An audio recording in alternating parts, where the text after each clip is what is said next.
Nazareta o tla ikutlwela dillo le ditshebo tsa bafu ba nyametseng ke dihohola. Meya ya bona e rua bodimong.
Duerme para siempre, no despierta nunca.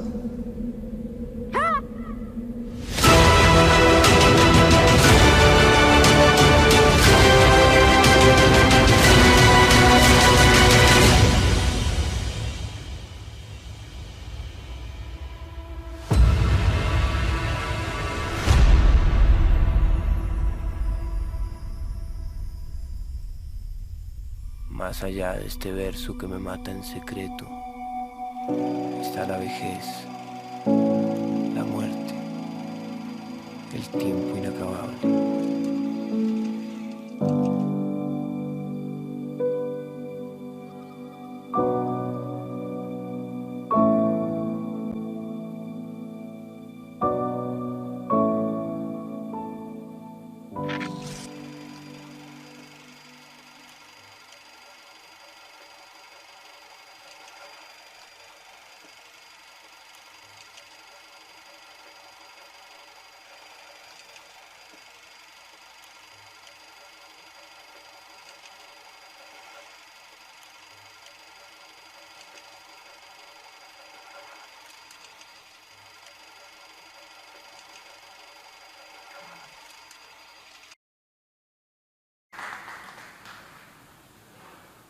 Están apagados los micrófonos. ¿Vale?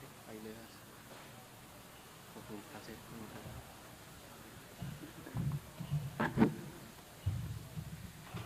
Bueno, pues de nuevo muchas gracias por compartirnos esta experiencia tan dolorosa pero a la vez tan enriquecedora, Leiner. Estoy seguro que todo el público piensa igual. Y quisiera dar inicio a este conversatorio preguntándole al profesor y dándole las gracias por estar acá. ¿Cómo conoció usted a Leiner personalmente? Bueno, yo sabía del trabajo de Leiner con la Cocomasia y con los consejos comunitarios del medio Atrato. no conocí el Chocó, y vine a conocer el Chocó precisamente trabajando con el Centro Nacional de Memoria Histórica. Hay que decir además que cuando uno habla del Centro Nacional de Memoria Histórica tiene que hacer de la salvedad en qué momento trabajó en el Centro Nacional de Memoria Histórica, porque sabemos lo que ha pasado con esa institución en los últimos tiempos. Yo trabajé más o menos entre el 2014-2015 en el Centro Nacional de Memoria Histórica, y surgió la posibilidad de ir a hacer, ya había salido del Centro Nacional de Memoria Histórica, pero surgió la posibilidad de ir a hacer una crónica para el Centro Nacional de Memoria Histórica de las cantadoras de Pogue. Y por supuesto, pues Leiner es pues la persona que ha lideró todo ese proceso. Así que estuve en Bojayá, en Bellavista, y luego subimos a través del río Pogue, y el contacto que tengo con Leiner es ese. En realidad nos hemos visto pocas veces, nos vimos luego aquí cuando la firma del acuerdo de paz, que las cantadoras de Pogue vinieron aquí a la firma, estuvieron allí en la plaza, no sé si se dice de armas, de banderas del centro de convenciones, cantando alabados previo a la firma del acuerdo de paz. Entonces ese es el momento en que yo, digamos que mi relación con Leiner viene por allí, pero es una persona a la que, como te decía, he visto poco, pero le he seguido la trayectoria porque pues el tema de Bojayá ha sido uno de los temas le he dedicado algunas columnas, de las columnas que escribo en la prensa Bojayá, y esa crónica que me tocó hacer para el Centro Nacional de Memoria Histórica, pues fue fundamental para acercarme todavía mucho más y para entender el trabajo que él hacía en ese espacio. Vale, comisionado, cuéntenos un poco la historia de esta película. Esto es un festival de cine y quisiéramos saber cómo fue todo este proceso para hacer esta película y por qué es tan importante crear este tipo de piezas.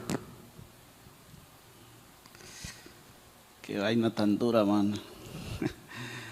No créanme, mi gente, que si la embarro, le pido disculpas porque estoy aquí bastante.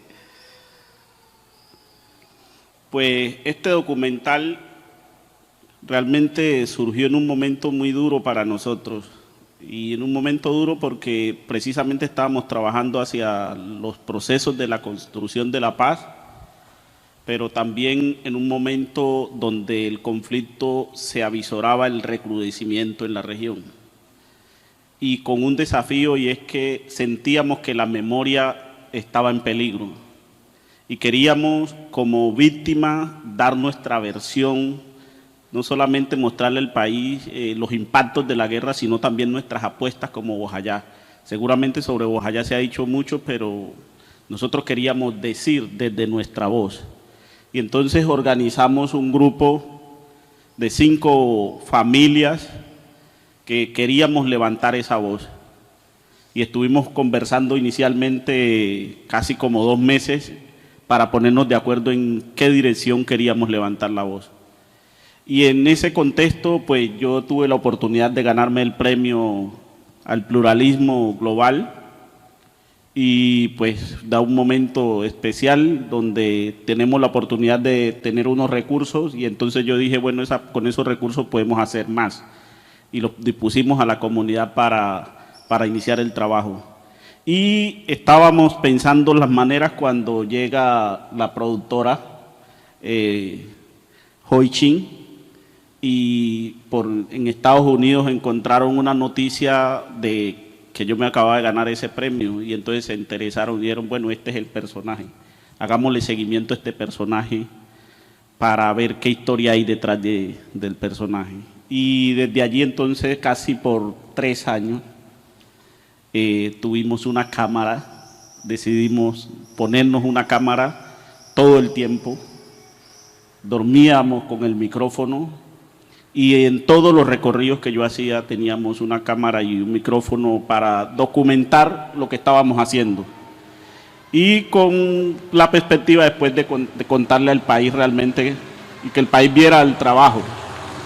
Fue así entonces, bueno, esperamos que este no sea un bombardeo, una cosa. Fue así que entonces, después de 3 años de trabajo y de documentación con la comunidad, de diálogo, pudimos organizar este documental. Realmente fue un documental donde primero pues sentimos nosotros que la puesta en escena de la productora fue muy respetuosa y fue un documental que lo pudimos discutir, ojo, insisto, con las familias que participamos en la construcción de él. Este es un documental que no se ha presentado propiamente en Bojayá y ustedes entenderán por las mismas condiciones de contexto. Realmente la primera vez que intentamos presentarlo, nos dijeron la misma gente, si ustedes presentan ese documental acá, pasado mañana son muertos o se tiene que ir. Y ya llevamos bastante tiempo de tenerlo allí, no lo quisimos hacer. Y desafortunadamente después dejamos de presentar el documental y nos sacaron por menos. La realidad es que al año siguiente llegó una amenaza directa por el mismo trabajo que estamos haciendo y me dieron 2 horas para salir de Bojayá.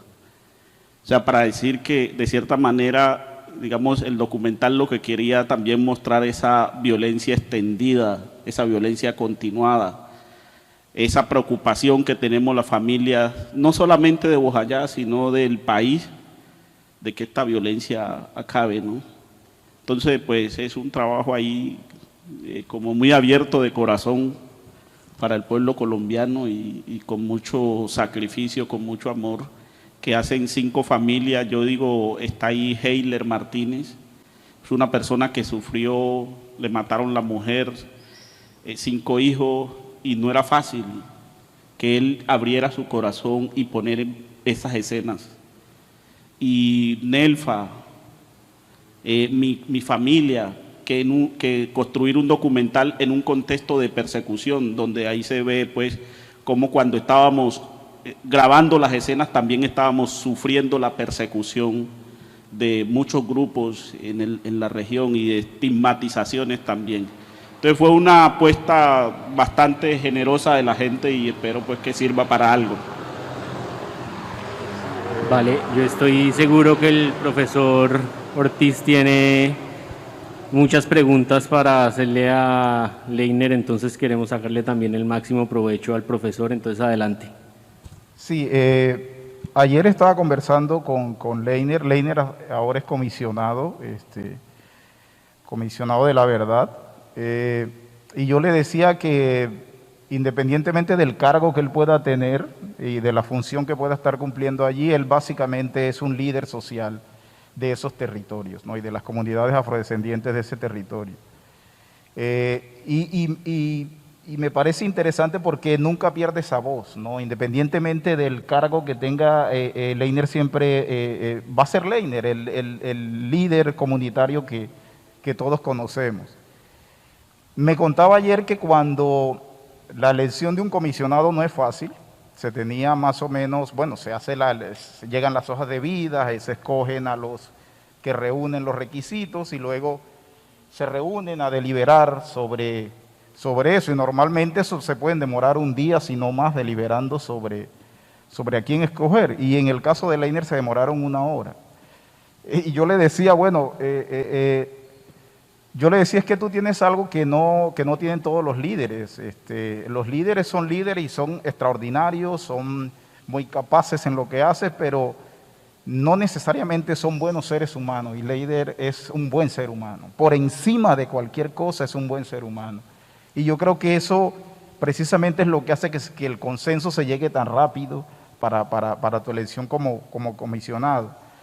A mí, y es una cosa que te quiero preguntar, del documental me llama la atención, quizás porque es algo común en la región nuestra también, el Caribe colombiano. El documental comienza con esa vista aérea, ¿no?, de los meandros del río Atrato, y empieza el canto del guacó o del guacabó. Acá decimos guacabó. El canto del guacabó siempre ha estado asociado a la muerte o a la mala noticia, ¿no? Y el guacabó además nadie lo ve, ¿no? De hecho hay un verso de una canción de Rafael Escalona que dice: solamente me queda el recuerdo de tu voz, como el pájaro que canta en la selva y no se ve. Precisamente se está refiriendo al guacabó, porque es un pájaro que canta y nadie lo ve. Ese canto del guacabó inmediatamente, por supuesto, remite a la muerte. Y todo el documental habla sobre la indignidad de la muerte. A mí me gustaría que habláramos sobre eso, sobre una región que tiene muy claros los rituales, muy definidos los rituales de la muerte. Una región además que es supremamente cuidadosa con sus muertos, ¿no? Que los baña, que los adorna, que les pone su mejor ropa, que los llora de cierta manera, que les canta de cierta manera. Pero son las muertes, por decirlo de algún modo, esperadas, las muertes naturales. Pero estas son malas maneras de morir, es decir, por decirlo de algún modo. Y sobre todo esa forma en que murieron estas personas allí en Bojayá. Yo quisiera que nos hablaras de ese problema para asumir la muerte que generó un tema como que generó esta masacre, ¿no? Sí, hombre, la mala muerte es un tema que lo vimos evidenciado en la masacre de Bojayá y es lo que no quisiéramos que más colombianos padecieran. ¿Por qué nosotros hablamos de la indignidad en la muerte? De entrada, pues cualquiera puede decir, pero es que la muerte no es digna para nadie, ¿cierto? Pero es que la indignidad, cuando nos referimos a ese caso, es que las personas quedaron totalmente despedazadas, molidas. Eso era una especie de carnicería, realmente lo que quedó extendido en la iglesia. ¿Y a quién se le ocurre tirar una pipeta en un combate en medio de un pueblo? ¿A quién se le ocurre pelear así? Pero también ver las cabezas puestas ahí, las personas descuartizadas y desmembradas sus brazos, o sea, una cosa terrible. Y luego no poderlos ir a recoger. Es que cuando alguien muere, la reacción normal es que se recoge y se atiende el muerto. Pero a pesar de la tragedia ya por la forma como murieron, es que inmediatamente nosotros intentamos socorrer y prestar auxilio allí y los combatientes no nos permitieron eso. Y después de eso pararon 2 días los cuerpos allí, que ya los gallinazos se los iban a comer. Y nosotros ver nuestros familiares que su carne se empezaba a descomponer y los gusanos caminándole por los cuerpos y viendo que los gusanos empezaban a devorarse ya los cuerpos. Entonces era muy tremendo, además ya la sensación, bueno, los perdimos, pero era muy tremendo verlos consumirse de esa manera. Entonces, luego tocar, y el Estado no llegó ni para ayudarnos a recoger los cuerpos. Y nosotros en medio de esa situación llegamos y con palas y con bolsas y hicimos una fosa común y allá llevamos los cuerpos. En nuestra cultura no es posible enterrar en fosa común, o sea, conjunto. Para nosotros es necesariamente obligatorio en su ataúd y con el ritual que corresponde. Entonces, la indignidad también empieza después de la muerte cuando no podemos hacer los rituales, porque el combate, después de la muerte, el combate siguió y, ojo, la fuerza pública llegó a Bojayá el 6 de mayo. O sea, que fueron largos días después de la muerte de nuestros familiares que nosotros no pudimos hacerle los rezos. Cuando sale el general Montoya con el zapatico, ¿esos son 4 días después? Son 4 días exactamente después de la masacre. Y pasa eso, cuando llega la fuerza pública, lo que hace es auxiliar a los miembros paramilitares y no prestar el auxilio a la población. Y la guerrilla había advertido que si vía un paramilitar tiraban otra pipeta. Entonces no tuvimos tiempo de hacer el ritual, el velorio en ese momento, sino que nos tocó fue salir corriendo y dejar a nuestros familiares fallecidos allí. Entonces digamos que fueron cadenas de victimización y cadenas de indignidad en un momento tan difícil. Era muy difícil uno decir, bueno, es que mi primo murió, no le pude hacer el velorio, pero ahora tengo que salir del territorio. Es que ahora el momento ya era en la disputa interior en decir, los dejo abandonados. Y eso era otra dimensión para nosotros de... Y la última situación fue, o sea, yo llegué a la iglesia, me acuerdo ese día, y intentamos recoger algunos cuerpos, y lamentablemente había ya una posición de la guerrilla de decir, si no se recoge esto rápido, los vamos a quemar. Entonces la angustia de nosotros de que no nos quemaran nuestros cuerpos, o sea, prácticamente nos correspondía ser de Estado con todo nuestro dolor. Entonces digamos que en términos generales fueron muchos procesos que para nosotros fueron muy fuertes, muy tremendos, de indignidad. Y cuando usted toca el tema del huaco, es que el huaco para nosotros es un pájaro que alumbra las posibilidades de la muerte, concretamente. Y cuando el huaco canta, va a pasar algo. La película abre con eso, diciéndonos, hombre, la masacre de Bojayá pudo evitarse, porque el huaco cantó. Y el huaco no nos cantó únicamente a nosotros, el huaco le cantó al país. Y el país no escuchó ese canto del huaco. Y esto también es un llamado a lo que está pasando hoy en el país. El huaco sigue cantando, las masacres siguen pasando, pero el país no quiere escuchar, nuestro Estado, nuestro gobierno no quieren escuchar. Nuestras autoridades siguen haciéndose como una especie de árbitro ciego en un partido en que están los paramilitares y están las insurgencias, y el Estado no coloca las reglas y no evita que esto continúe de sangre. Y el huaco sigue cantando, sigue cantándole por todas estas orillas, por todos estos mares, por todos estos manglares, diciendo, hombre, es hora que paremos esta violencia. Sí, contundente la frase esa, me quedo con esa frase que decías del huaco sigue cantando, y de tomar el huaco no como el símbolo, no como el anuncio de la muerte, sino que hay muchos huacos, ¿no? Fue una masacre anunciada, porque 100 y pico de paramilitares subiendo por el río Atrato se tienen que ver, ¿no? De alguna manera se tienen que ver. Tuvieron que pasar además retenes del ejército y retenes de la policía para llegar hasta ese lugar.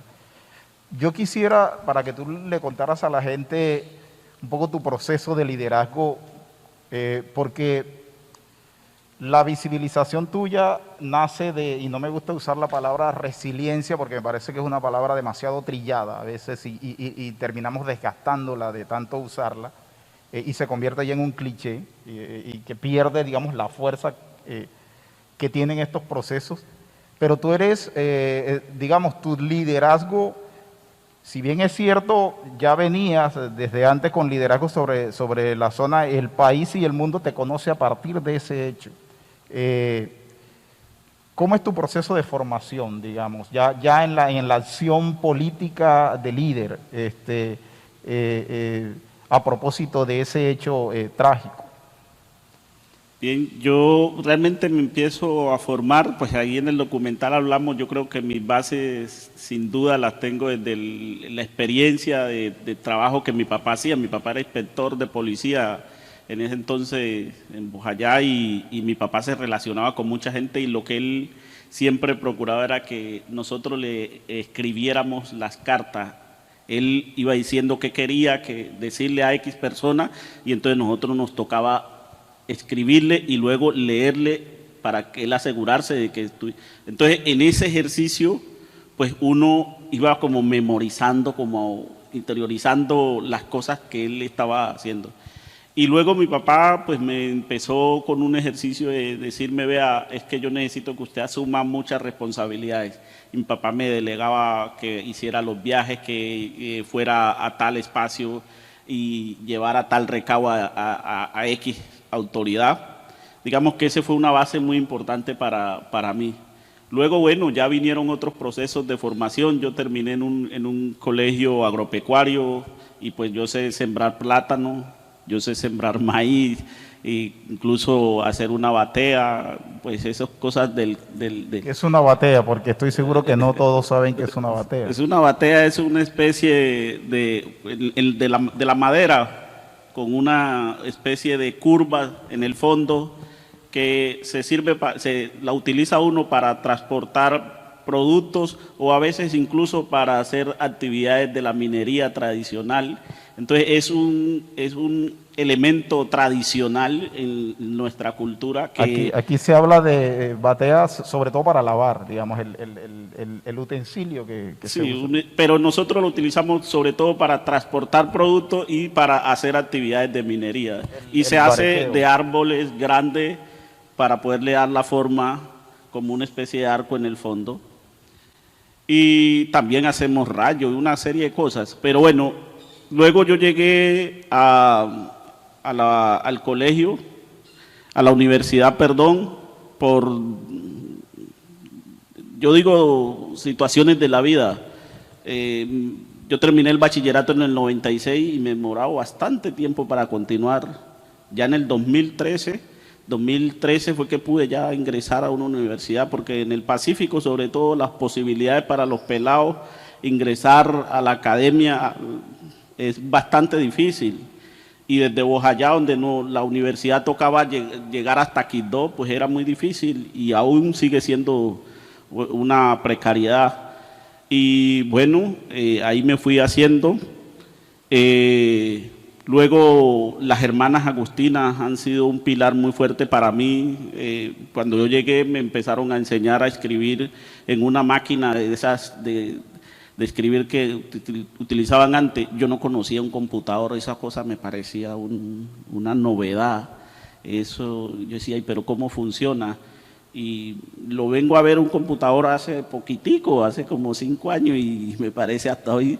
En mi proceso de formación, cuando estaba en la escuela, me llamaba mucho la atención, me hablaban del avión y yo asociaba y me enseñaban que la A con el avión ¿y el avión qué es? Porque el avión yo no lo conozco. No te preocupes que para mí un computador es una máquina de escribir con una pantalla a color. Sí. Yo solo uso Word. Entonces, así, pero poco a poco hemos ido saliendo, como dice la gente en el Pacífico, nosotros los negros de alguna manera nos la arreglamos y ahí vamos para adelante. Y ha sido un camino, ¿no? Un camino. Y luego, bueno, ya me he ido acoplando a algunos elementos de la formación tradicional del país y hasta hoy pues empiezo a aprender muchas cosas. Para mí todavía son muy novedosas realmente, a pesar de que hago el intento y hoy todavía hago muchos pininos para manejar un correo y pero sí soy bueno para hablar, porque mi formación es más oral, más que lo escrito y ese tipo de cosas. Y digamos que también hay un elemento de la formación que tiene que ver con la cultura. La cultura para nosotros es muy fuerte, nosotros tenemos un apego muy al territorio, el territorio mismo también nos enseña. El territorio es una fuente de educación para nosotros y esa relación con la naturaleza, la comprensión del entorno, el respeto a la madre tierra, y eso se va abriendo también en la comprensión del respeto a los demás. Entonces digamos que la educación nuestra parte mucho de esa relación con la naturaleza. Y yo me crié ahí en el documental, se ve que cuando en mi pueblo no había una cancha de fútbol, y entonces nosotros hacíamos una pelota de chuspa, de arroz, pero entonces ahí también la naturaleza le va enseñando a uno, ¿no? Hay en el libro clásico, que además es el resultado de una comisión que se creó por allá en 1958, que fue la primera comisión de la verdad, si se le puede decir así, que se creó en este país. para analizar la violencia, y el resultado fue un libro que firmaron Guzmán, Falsborda y Umaña Luna, que se llama La violencia en Colombia. El otro día no, hace 2 años ya, estaba presentando a Jesús Dabal Colorado, al fotógrafo, aquí en la iglesia San Pedro Claver, en un espacio que se llama el Atrio de los Gentiles, que hacían allí. Y cuando terminamos, me fui a tomar un café con Jesús Dabal Colorado y me mostraba un pasaje de ese libro y me decías, para que mires cómo esto es repetitivo, ¿no? Y precisamente el pasaje hablaba de la destrucción y el arrasamiento de Bojayá en 1952. Incluso fue incendiado Bojayá. Y lo digo por una frase que me parece clave que dices allí en el documental, que a mí esa frase me quedó sonando desde que lo vi, cuando dices que la violencia en este país es tan sistemática que se repite, ¿no? A mí me gustaría que profundizaras en eso y que lo hicieras a partir de tu condición como líder de la zona, pero también ahora en tu visión como miembro de la Comisión de la Verdad. Bueno, yo digo ahí en el documental, la violencia tan sistemática que se repite, ¿no? Y es una cosa que casi no nos damos cuenta los colombianos. Mire, hombre, la masacre de Bojayá, volvamos a ese ejemplo, en el 2002, anuncios, denuncias, y no se previó, no se paró. Y hoy Bojayá, el Pacífico, sigue estando igual. Pero vámonos a la dimensión de las masacres en Colombia. Más de 1.900 masacres han sucedido en todo el territorio. Y eso hasta 2016. Pero 2017, 2018 tenemos registro. El año pasado tuvimos más de 60 masacres en el país. Más de 60 masacres en el país. Y seguimos. Pero antes de la firma del acuerdo de paz se habían matado una cantidad de líderes. Hemos pasado por más de 220.000 muertos. Pero después de la firma de la paz, en Colombia nos hemos dado el lujo de matar o dejar matar a más de 980 líderes sociales. Los niveles de confinamiento, desplazamiento, acabamos de ver las escenas del Baudó. Yo en mi trabajo también como comisionado, acabo de escuchar muchos testimonios y me ha impresionado estar en el Caribe. Y me ha impresionado porque he escuchado relatos de asesinatos, de masacres de hace 15 años, pero también he escuchado masacres que pasaron hace menos de un año. Asesinatos, personas que mataron y le pusieron, y me traía las escenas de Bojayá, cómo le quitaron el seso a una persona, reventado su cabeza al lado de un árbol, por allá en una comunidad, La Pelona, y devastaron esa comunidad. O sea, pero los olores de la sistematicidad de la violencia aún son más preocupantes, y a mí particularmente en el proceso de escucha en el Caribe me angustia demasiado, a mí me asusta, y pareciera que no escuchamos el canto del guaco. Hoy se anuncian las nuevas Marquetalias. Hoy pareciera que no quedamos contentos y no quedamos satisfechos con tanta desgracia del pasado. Y cuando nos aprestábamos para reconstruir un país, resulta que más gente se está armando. No se está parando bola al proceso de reincorporación. ¿Y cuántos hombres excombatientes se están llevando nuevamente la violencia a la guerra? ¿Cuántos jóvenes la violencia está reclutando? ¿Cuántos niños y niñas, cuántas mujeres se siguen violando en los campos? Y eso no se ve. Entonces, a mí sí me da mucho miedo, y yo cuando escucho los testimonios, a mí lo que más me angustia hoy realmente es que no estamos hablando de un pasado, estamos hablando de una situación tan grave de violencia que la estamos viviendo hoy, y sobre todo en regiones de manera particular, en regiones como el Caribe, en todo este Caribe, Yo incluso lo compartía con alguien. A mí me asusta tanto la realidad de aquí, porque parece que se está cocinando un sancocho donde empiezan a echar los ingredientes de la violencia, y el sancocho va a estar a mediodía, le pongo 6 meses para estar una explosión de violencia muy fuerte en esta región. Pero si nos vamos al Chocó, a otras regiones, allá está explotando la bomba y está explotando la calentura. Entonces es un llamado realmente, y el documental es un llamado a la nación a que veamos los impactos de la guerra y que tomemos una decisión de parar esta situación ya. Sí, bueno, y qué lástima tener que usar la metáfora del sancocho, que es tan, bueno, tan importante en la cultura tanto del Pacífico como del Caribe, ¿no? Y de toda Colombia. Jorge Artel tiene además un texto maravilloso que se llama La metafísica del sancocho, ¿no? Que habla de cómo el sancocho es la cohesión del Caribe colombiano, del gran Caribe, y tener que usarlo en esa cosa mala que se está cocinando da mucho dolor. El río Atrato, sí, quizás va a haber un tiempito para que haya preguntas del público. Yo, para cerrar, te quería dejar como dos abrebocas para que nos puedas contar algo sobre eso. Lo primero es tu familia, que es fundamental en el documental se ve, y hablar de tu familia como tu soporte, como una familia que, a pesar de que sufre por el padre que no está y el peligro de que le pase algo, ha sido un soporte constante. Y por otro lado, tu familia me remite, sobre todo la relación con tu hija, me remite a un elemento clave, y es el río Atrato otra vez. Porque el río Atrato termina siendo la fuente de salvación, ¿no? A pesar de que es el río por donde llega la muerte, porque por ahí es que entran los paramilitares, también es el río de la salvación. De hecho, tú y tu hija se salvan por el río, de alguna manera, ¿no?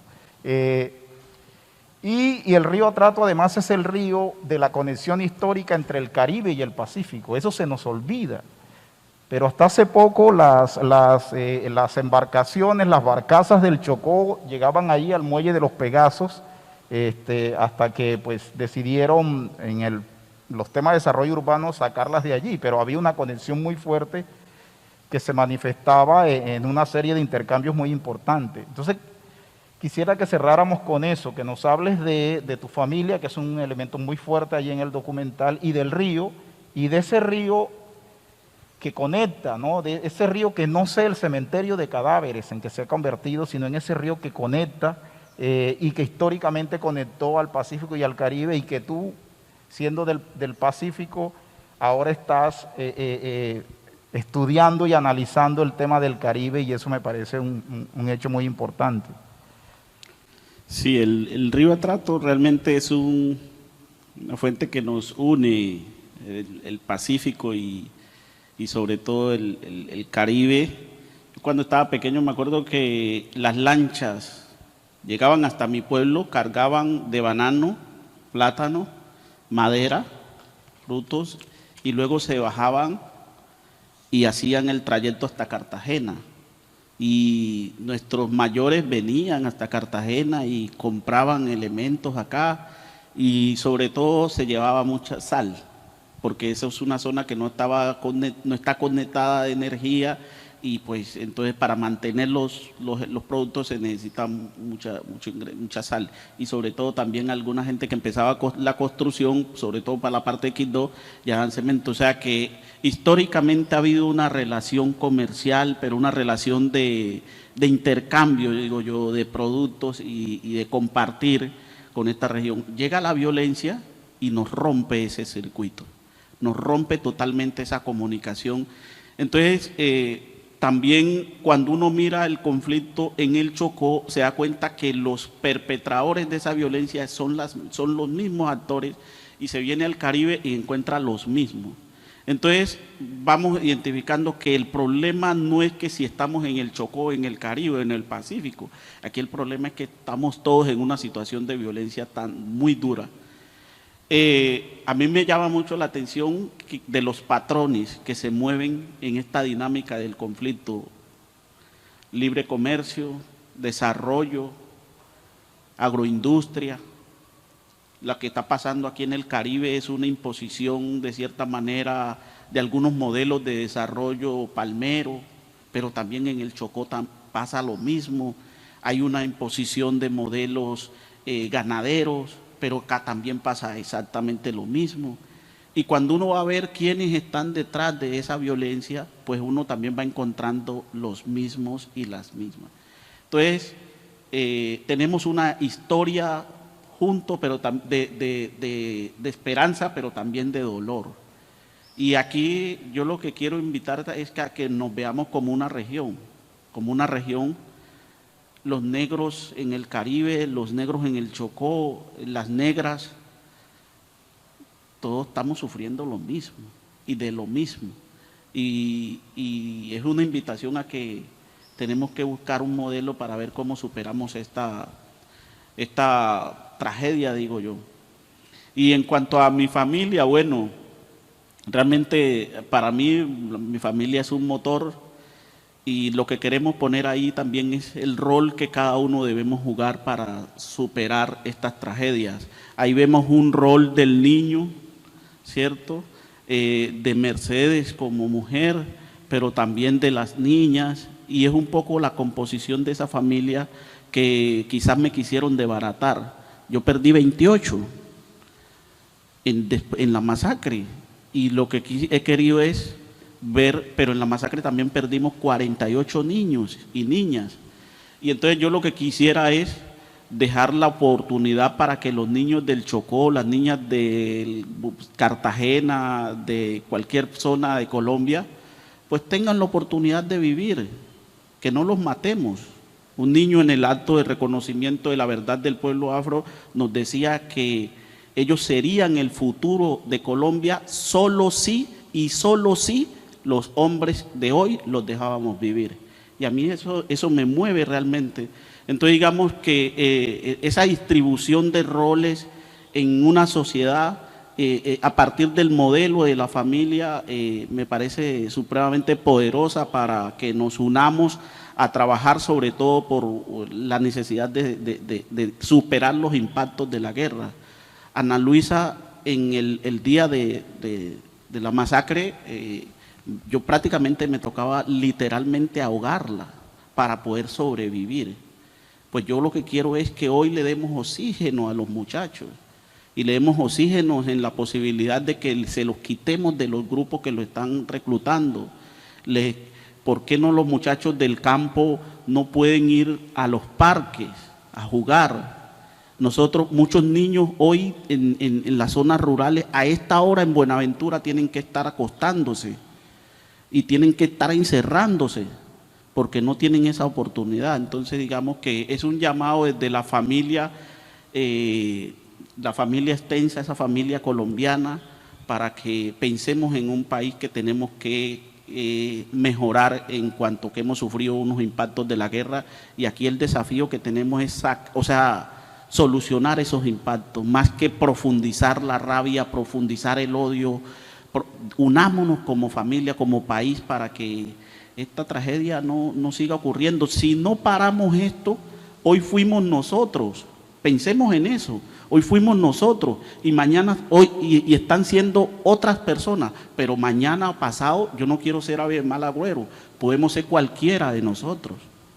Y entonces esa es la situación que estamos.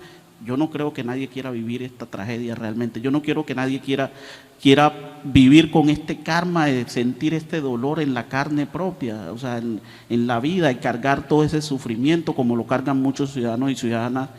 Nosotros en Colombia dejamos más de 9 millones de víctimas, por Dios. Tenemos una cifra supremamente escandalosa de más de 85.000 desaparecidos. Entonces, como familia colombiana tenemos que superar esas tragedias.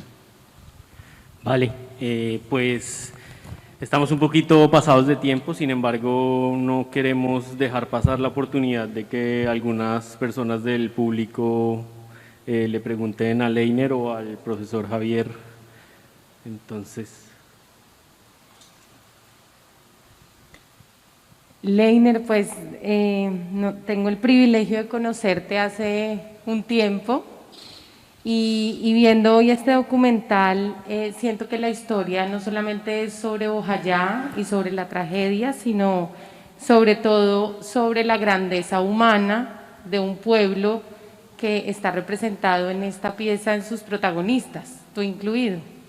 Y creo que eso pues es algo muy importante que necesitamos también en estos tiempos de pandemia, de volver como a recuperar la fe, volver a recuperar como alguna esperanza en la humanidad. Y te quería preguntar ahora también, tú lo decías en el documental, que Colombia ha sufrido mucho, pero que le cuesta a veces tomar decisiones para el cambio y que en esos momentos en que tenemos que decidir, de pronto nos confundimos o nos quedamos quietos o nos quedamos en silencio.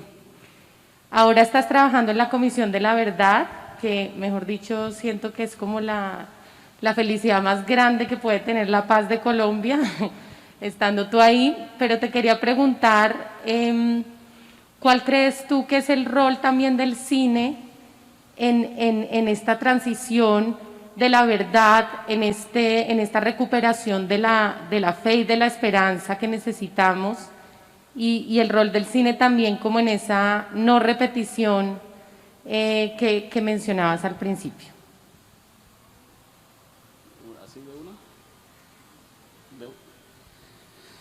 Muchas gracias, Valentina. Nos conocemos desde Bojayá y todos estos territorios hemos trabajado mucho juntos. Yo pienso que el rol del cine es parte de lo que está haciendo el FICSI y ojalá no lo pierdan. Seguir mostrándole a Colombia la realidad profunda, incluso en niveles de desigualdades. Este tipo de documentales, pero todo lo otro que hacen es maravilloso, me parece. Y que el mismo FICSI es ejemplo de esperanza. Estuvo a punto de morir. Yo el año pasado vinimos a proyectar la película y lo hubo que cancelarla. Menos mal se reinventaron y hoy hacen una apuesta desde la perspectiva de la luna llena y con una serie de documentales a largo plazo que a mí me parece maravilloso, también no solamente como mensajes, sino también para mantener la esperanza en una sociedad. Pero yo soy de los que creo que tenemos que abocarnos a dar luces. O sea, nosotros somos muy apegados al dolor. Y en medio de ese análisis desde el dolor, a veces entendemos que ese análisis es como para quitarnos toda la posibilidad de seguir caminando. Yo siempre lo digo, a pesar de la masacre de Bojayá, la vida continúa. A pesar de las tristezas que hemos sufrido en Colombia, tenemos que seguir caminando y tenemos. Entonces, también como enviamos mensajes contagiadores de esperanza para seguir en esta lucha, porque si no, entonces esto, y tenemos que quitarle la palabra a los guerreros, tenemos que posicionar las voces de los hombres y mujeres valientes que luchan por un cambio, por una transformación, por la justicia. A veces le damos mucho eco a las noticias de los maleantes, pero no le damos eco a las buenas prácticas en materialización de derechos que hacen hombres y mujeres, ciudadanos y ciudadanas que merecen, y los noticieros se la pasan dándole hasta por la orinada de un perro, a veces se pasan media hora ahí dándole, y no sé qué, no cuando hay cosas más importantes para hablarle al país y sobre todo para reflexionar sobre la paz. Y el otro elemento que lo planteo rápidamente, yo creo que el país tiene una oportunidad ahora, a partir del sistema de justicia transicional y en el campo de la posibilidad de enrostrarnos la verdad en el marco del próximo informe que le entregaremos al país. El próximo 28 de noviembre esperamos entregarle, después de una escucha de más de 20,000 testimonios, pues con eso le vamos a entregar al país una especie de verdad que consideramos que explica por qué nos pasó todo esto. Ojalá el país no le dé pena de eso, pero ojalá el país se indigne de lo que pasó. Y ojalá el país nos contagiemos para decir esto no puede pasar más. y nos comprometamos a partir de unas acciones, unas recomendaciones que probablemente le hagamos para que eso que pasó no se repita. Yo creo que tenemos una oportunidad y en ese marco, sin duda, el cine puede jugar un papel muy importante en cómo pedagogizar esos elementos de la verdad para, como lo llamo yo, esos elementos de la verdad para la reconciliación, para la esperanza, para mandar mensajes mucho más positivos sin olvidar ese pasado, pero también que movilice a la sociedad en compromisos de transformación. Gracias. Bueno, escuchando todo lo que es el documental, conozco a Leiner hace muchísimo tiempo y es muy importante que no solamente lo que sucedió en Bojayá se quede en Bojayá, era lo que tú manifestabas, que todos nos conectemos porque somos un solo país, porque todos tenemos que luchar por lo que pasa en cualquier rincón de la ciudad. Viendo y analizando el tema en la cuestión de tu hija, sí quería como preguntar qué ha sucedido con aquellos niños que hoy son jóvenes y que de pronto quedaron marcados con lo sucedido y qué apoyo psicosocial o qué prácticas de recuperación se le han dado a esos jóvenes que hoy al ver de pronto o recordar lo que pasó en el pasado, pues lo tienen muy marcado.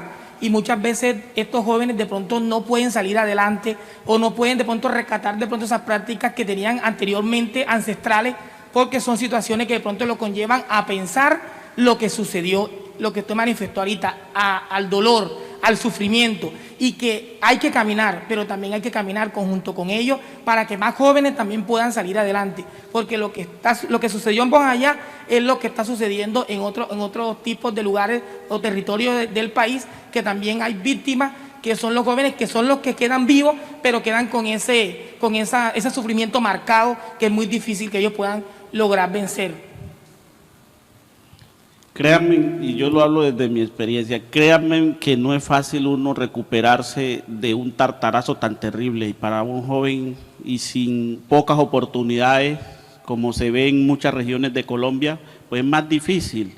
Realmente los procesos psicosociales también yo creo que han faltado un poco más de contundencia y creo que la cultura ha fortalecido unos elementos. Pues en la mayoría de los casos de los jóvenes que han vivido o que hemos vivido la violencia, uno nota como una tendencia y es que hay muchos que caen en procesos de drogadicción, de alcoholismo, de pandillismo. Hay muchos factores y esos jóvenes que no logran superar esa situación, pues son los jóvenes que más se convierten en presa fácil.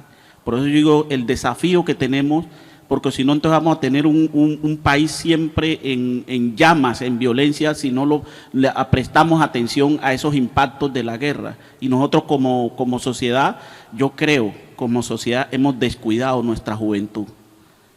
Si no, mire Llano Verde, Samaniego, Tumaco.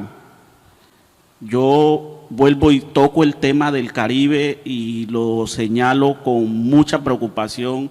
Por ejemplo, La Pelona, estuvimos allá en una comunidad donde mataron a un líder, esa comunidad prácticamente la desaparecieron. Pero ¿qué pasó con los jóvenes de ahí, los jovencitos y jovencitas de ahí de esa comunidad? ¿Qué atención se les está brindando? ¿Qué oportunidad se les está brindando? Pues ahí tuvimos y miramos y el parquecito estaba deteriorado, pero ahí no hay escuela, ahí no hay un puesto de salud, ahí no hay incluso un televisor. Entonces nuestros jóvenes están quedando totalmente desprotegidos y en un contexto que sufrieron una violencia tan triste, tan dura. Entonces, aquí el desafío es a llevarle una oportunidad. El otro día me reunía con algunas personas aquí en Cartagena, de La Boquilla, y algunas personas me manifestaban con preocupación lo que ha sido el impacto de la guerra en ellos y cómo está siendo la violencia, o sea, los procesos de expropiación, incluso territorial, y los están arrinconando a situaciones tan difíciles. ¿Y qué está pasando con esa juventud que está en estos barrios de Cartagena? El otro día rápidamente recorría por algunos sectores con la doctora Gisela, que me llevaba, y le agradezco mucho, a la miseria de Cartagena. Y está aquí en nuestras narices, y aquí hay una serie de situaciones de inequidades terribles. Entonces, ese es el desafío que tenemos como sociedad, atender esos niveles de inequidad, porque si no vamos a mantener esa violencia, y esos jóvenes seguramente van a ser la oportunidad para que, porque es que no tienen otra. En Buenaventura, por favor, a nuestros jóvenes les dan un fusil que vale 30 millones de pesos, pero las casas de esos jóvenes no valen 15 millones de pesos, no valen 5 millones las casas donde viven. ¿Y cómo consiguen los fusiles? Pues porque se los dan. Alguien que le interesa mantener la guerra, los arma. Entonces nuestros jóvenes también están siendo utilizados y manipulados en un contexto de violencia. Pues eso es lo que nos tiene que preocupar.